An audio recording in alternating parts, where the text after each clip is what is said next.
Hi friends, welcome again to our English Window. I am your Silekha teacher. Today's topic, my last Duchess part 2. The syllabus for HSA exam and also the second semester Calicut University BA English students.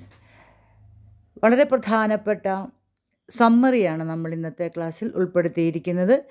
ഇനി വരാൻ പോകുന്ന ക്ലാസ്സുകളിൽ my last ഡച്ചസിൻ്റെ short questions ആണ് നമ്മൾ ഉൾപ്പെടുത്താൻ പോകുന്നത്. ഇതെല്ലാം HSA exam ഓറിയൻറ്റഡായ സ്റ്റുഡൻസിന് വളരെ ഉപകാരപ്പെടുന്നതായിരിക്കും. Let's start the summary. First 1 to 13 lines. I am giving you the summary of the first 1 to 13 lines. We have to study 56 lines of this poem, My Last Duchess. Now I am giving 1 to 13.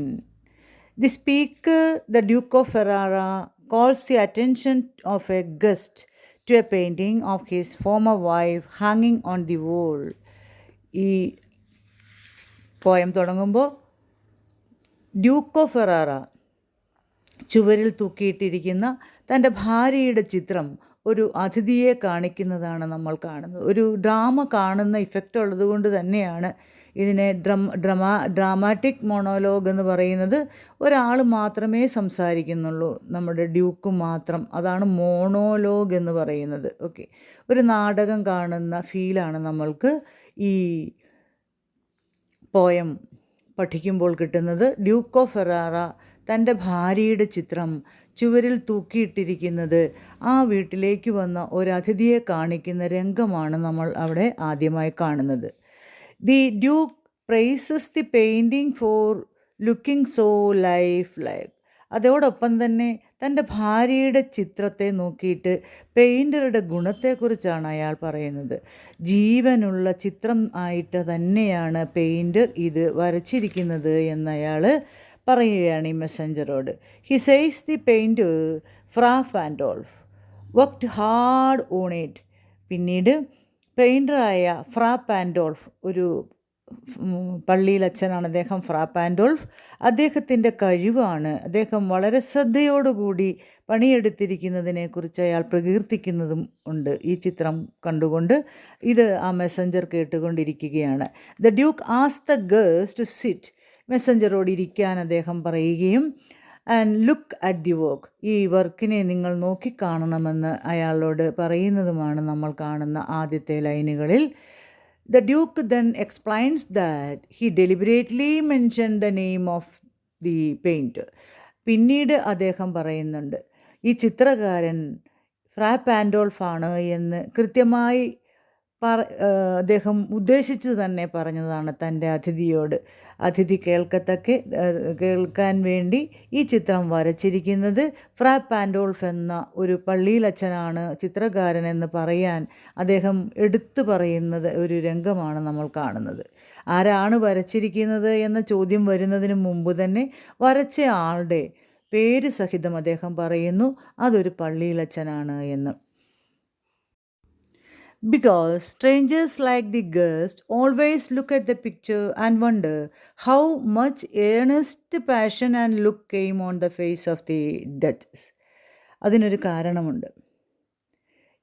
അദ്ദേഹം അത് ഒരു ഫാദറാണ് അല്ലെങ്കിൽ ഒരു പള്ളിയിലച്ഛനാണ് വരച്ചത് എന്ന് പറഞ്ഞതിൻ്റെ കാരണം ചില അപരിചിതരും ആ പടം കാണുമ്പോൾ ഡ്യൂക്കിനോട് ഒരു ചോദ്യം ചോദിക്കാറുണ്ട്. ആ ചിത്രത്തിൻ്റെ മുഖത്ത് വികാരങ്ങൾ ഇത്ര നന്നായി എങ്ങനെ വരുത്തി എന്നാണ് അവർക്കെല്ലാവർക്കും അറിയേണ്ടത്. ഡ്യൂക്കിനോടാണ് എല്ലാവരും ചോദിക്കുന്നത്. If they dared they would ask him, the Duke, how an expression like that came into her face. They always ask the Duke because only he pulls back the curtain that reveals the painting. അതിനൊരു കാരണവുമുണ്ട്. ചിത്രത്തെ മറച്ചിരിക്കുന്ന ഒരു curtain കൊണ്ടാണ്.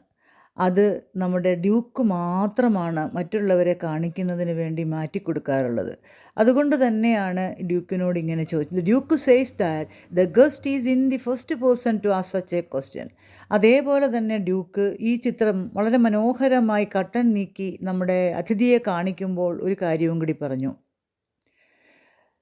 ഈ അതിഥിയല്ല ആദ്യമായി അങ്ങനെ ഒരു ചോദ്യം ചോദിക്കുന്നത് എന്ന്. ഈ ചിത്രം കണ്ട എല്ലാ ആൾക്കാരും മനോഹരമായ ഡച്ചസിൻ്റെ മുഖത്ത് വന്ന ഭാവഭേദങ്ങൾ എങ്ങനെ വരുത്തി, എങ്ങനെയാണ് ഒരു പള്ളിയിലച്ചൻ്റെ മുമ്പിൽ ഇത്രയും മനോഹരമായ ഭാവങ്ങൾ അവൾ വരുത്തിയത് എന്ന് സംശയത്തോടെ പലരും ചോദിച്ചിട്ടുണ്ട് എന്ന് അദ്ദേഹം സമ്മതിക്കുന്നു. Then the meaning of summary of lines 13 to 24. The Duke continues by saying that it wasn't only his or her husband's presence that brought that look into the eyes of the Duchess or the blush of happiness into her cheek. അദ്ദേഹം പറയുകയാണ്, Duke പറയുന്നത് അയാളുടെ ഭാര്യ അയാളെ കാണുമ്പോൾ മാത്രമല്ല, മറ്റുള്ളവരെ കാണുമ്പോഴും അവളുടെ മുഖത്ത് ആ സന്തോഷവും അവളുടെ കവിളിൽ ആ നാണവും ഉണ്ടാകാറുണ്ട് എന്നാണ്. സാധാരണ ഒരു പൊസസീവായ ഒരു ഭർത്താവിൻ്റെ വികാരങ്ങളാണ് അദ്ദേഹത്തിൻ്റെ ഈ വരികളിൽ നമ്മൾക്ക് കാണാൻ കഴിയുന്നത്. Even when Fra Pandolf complimented her by saying things like her shawl drapes over her wrist too much, or paint could never recreate the faint but blush that is fading on her throat. The Duchess blushed. ഈ lines നമ്മൾ പഠിക്കുമ്പോൾ ഓർക്കേണ്ടതുണ്ട്.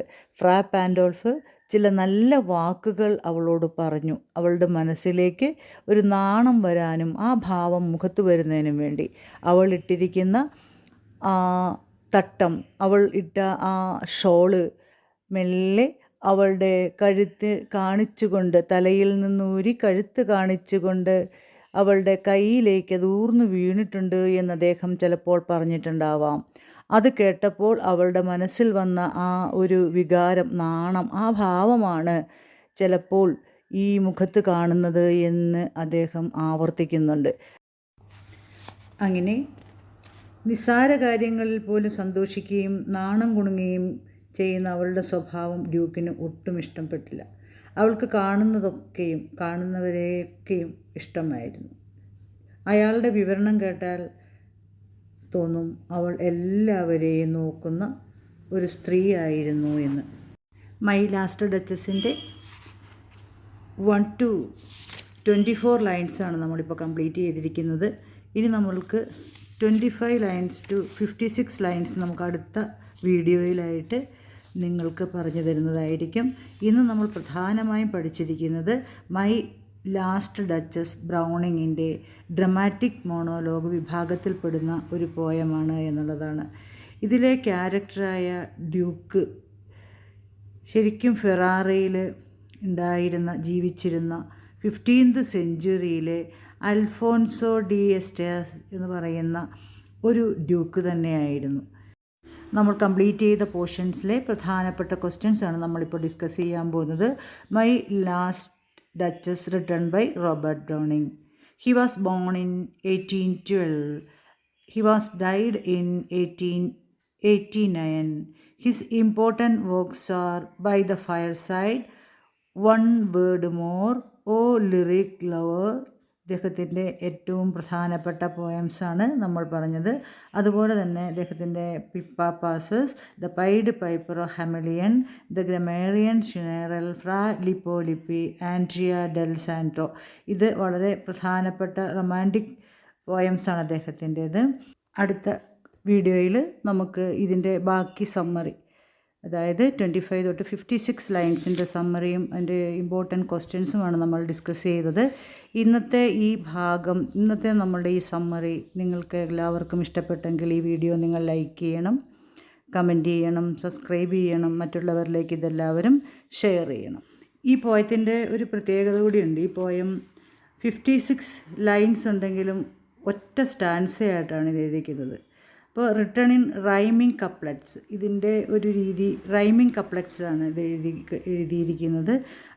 അതുകൊണ്ട് തന്നെ ഈ ഘടന ഡ്യൂക്കിൻ്റെ ചിന്തകളെ തടസ്സങ്ങളൊന്നുമില്ലാതെ ധ്വനിപ്പിക്കുവാൻ പര്യാപ്തമാണ്. മിക്കവാറും ഇതിൻ്റെ ലൈൻസ് അയാംബിക് പെൻറ്റാമീറ്ററിലാണ് എഴുതിയിരിക്കുന്നത്. ചില വരികൾ സ്പോണ്ടേക്, ട്രോക്കേക് രീതികൾ ഉപയോഗിച്ചിട്ടുണ്ട്. ഇതിൻ്റെ മീറ്ററുകൾ വളരെ വ്യത്യസ്തമാണ്. പക്ഷേ ഇത് ഒരു റൈമിംഗ് കപ്ലറ്റിലാണ് വന്നിരിക്കുന്നത് ഈ കവിത. 56 ലൈൻസ് എന്ന് പറയുന്നത് ഒരു സ്റ്റാൻസയായിട്ടാണ് ഈ കവിത എഴുതിയിരിക്കുന്നത് എന്നുള്ളത് വളരെ പ്രത്യേകതയുണ്ട്. വീണ്ടും നമ്മൾ ഇതിൽ കുറച്ചറിയേണ്ട കാര്യം, ഈ ഡ്യൂക്ക് വിവാഹം കഴിക്കാൻ പോകുന്ന, രണ്ടാമത് വിവാഹം കഴിക്കാൻ പോകുന്ന, നമ്മുടെ ഡച്ചസിന് ശേഷം വിവാഹം കഴിക്കാൻ പോകുന്ന പെൺകുട്ടിയുടെ അച്ഛൻ അയച്ച സന്ദേശവാഹകനാണ് നമ്മളുടെ മെസ്സഞ്ചർ എന്ന് പറയുന്ന ലിസണർ. അപ്പോൾ ഒരുപാട് മെസ്സഞ്ചേഴ്സ് അദ്ദേഹത്തിനുണ്ട് എങ്കിലും അതിൻ്റെ ഒരു ലീഡറാണ് ഇപ്പോൾ നമ്മുടെ ഡ്യൂക്കിൻ്റെ മുമ്പിലിരിക്കുന്നത്. ആ ലീഡറോടാണ് ഇവിടുത്തെ ലിസണറായിട്ടിരിക്കുന്നത്. ഡ്യൂക്ക് ലീഡറോട് സംസാരിക്കുമ്പോൾ ഗ്രൂപ്പിലെ മറ്റുള്ള അദ്ദേഹത്തിൻ്റെ കൂടെ വന്നിരിക്കുന്ന മറ്റ് മെസ്സഞ്ചേഴ്സും താഴെ നിൽക്കുന്നുണ്ട് എന്നുള്ളത് വ്യംഗ്യമാണ്. ഫ്രാ പാൻഡോൾഫ് എന്ന് പറയുന്ന ചിത്രകാരൻ ഡ്യൂക്കിൻ്റെ ഭാവനയിൽ മാത്രമുള്ള ഒരു ചിത്രകാരനാണ്. ഇദ്ദേഹം മെസ്സഞ്ചറോട് പൊങ്ങച്ചം പറയുന്നത് പോലെ തന്നെയാണ് ഈ പെയിൻറ്ററെ കുറിച്ച് പറഞ്ഞിരിക്കുന്നത്. അതിനു വേണ്ടിയിട്ടാണ് ആ പേര് പോലും ഉപയോഗിച്ചിരിക്കുന്നത്. അയാളുടെ പറച്ചിൽ കേട്ടാൽ തോന്നും ഫ്രാ പാൻഡോൾഫ് ഡാവിഞ്ചിയെപ്പോലും മൈക്കിൾ ആഞ്ചലോയെപ്പോലെയും പ്രശസ്തനാണ് എന്ന്. ഡാവിഞ്ചിയെപ്പോലെയോ മൈക്കിൾ ആഞ്ചലോയെപ്പോലെയോ പ്രശസ്തനായ ഒരു ചിത്രകാരനാണ് ഫ്രാ പാൻഡോൾഫ് എന്ന് കേട്ടാൽ തോന്നുപോകും. ഇവിടെ വളരെ ഇമ്പോർട്ടൻ്റ് ആയിട്ടൊരു ലൈനുണ്ട്, ഇറ്റ് വാസ് ഓൾ വൺ, എല്ലാം ഒന്നായിരുന്നു. ഇത് നമ്മുടെ ഡ്യൂക്ക് പറയുന്ന വരികളാണ്. എല്ലാം ഒന്നായിരുന്നു നമ്മുടെ ഡച്ചസിന് എന്ന് അല്പം പുച്ഛത്തോടെയാണ് അയാൾ പറയുന്നത്. താൻ വിവാഹം ചെയ്യുമ്പോൾ അവളെ അണിയിച്ച, അവൾ നെഞ്ചിൽ ധരിച്ചിരിക്കുന്ന താലിക്കും അതുപോലെ തന്നെ അവൾ കാണുന്ന പടിഞ്ഞാറസ്തമിക്കുന്ന സൂര്യനും ഏതോ ഒരു ഓഫീസർ ഗാർഡനിൽ നിന്നും അവൾക്ക് ഒടിച്ചു കൊടുത്ത ചെറിപ്പഴങ്ങളും ടെറസിൻ്റെ മുകളിൽ അവൾ സവാരിക്ക് ഉപയോഗിക്കാറുള്ള കോവർ കഴുതയെ കാണുമ്പോഴും അവൾക്ക് ഒരേ ചിരിയായിരുന്നു എന്നുള്ള ഒരു പരിഹാസവുമുണ്ട്. തൻ്റെ താലിക്കും താലി കാണുമ്പോഴും അവൾക്ക് അതേ ചിരിയാണത്രേ. അപ്പോൾ ഇങ്ങനെ എല്ലാം അവൾക്ക് ഒന്നായിരുന്നു എന്ന് പറയുമ്പോൾ വളരെ സിമ്പിളായ, സന്തോഷവതിയായ, നിഷ്കളങ്കയായ ഡച്ചസിൻ്റെ സ്വഭാവമാണ് നമ്മൾക്ക് പിടികിട്ടുന്നത്. അതിന് അല്പം കുശുമ്പോടുകൂടി സംസാരിക്കുന്ന ഡ്യൂക്കിൻ്റെ സ്വഭാവവും നമുക്ക് മനസ്സിലാകുന്നു. അതുപോലെ തന്നെ തൻ്റെ രാജ്യത്തിൻ്റെ നാളുകളായി 1000 വർഷങ്ങളോളം പഴക്കമുള്ള കുടുംബത്തിൻ്റെ പേര് നിലനിർത്തുന്ന താലിക്ക് അവൾ ഇമ്പോർട്ടൻസ് കൊടുക്കുന്നില്ല എന്ന ഒരു ദേഷ്യവും അയാളുടെ ഈ വരികളിൽ നമുക്ക് കാണാൻ കഴിയുന്നതാണ്. ഇന്നത്തെ ഈ ക്ലാസ് നമുക്ക് ഇവിടെ അവസാനിപ്പിക്കുന്നതാണ്. അടുത്ത ക്ലാസ്സിൽ ഇതിൻ്റെ ബാക്കി സമ്മറിക്ക് വേണ്ടി നിങ്ങൾ വെയിറ്റ് ചെയ്യണം. നെക്സ്റ്റ് ക്ലാസ്സിൽ നമുക്ക് ഇതേപോലെ ഇമ്പോർട്ടൻറ്റ് ക്വസ്റ്റ്യൻസ് ഡിസ്കസ് ചെയ്യാം. ഇത് HSA എക്സാമിന് ചോദിക്കുന്ന തരത്തിലാണ് നമ്മുടെ ഈ ക്ലാസ് നടത്തിയിട്ടുള്ളത്. അതേപോലെ തന്നെ second semester BA English literature സ്റ്റുഡൻസിനും നമ്മുടെ ഈ ക്ലാസ് വളരെ ഉപകാരപ്പെടും. അടുത്ത ക്ലാസ്സുകൾക്ക് വേണ്ടി നിങ്ങൾ ശ്രദ്ധിക്കുക. ചാനൽ ലൈക്ക് ചെയ്യുന്നതോടൊപ്പം തന്നെ ആ ബെല്ലൈക്കൺ എനേബിൾ ചെയ്താൽ അടുത്ത ക്ലാസ് അപ്ലോഡ് ചെയ്യുന്നതിന് നിങ്ങൾക്ക് ലഭിക്കുന്നതായിരിക്കും.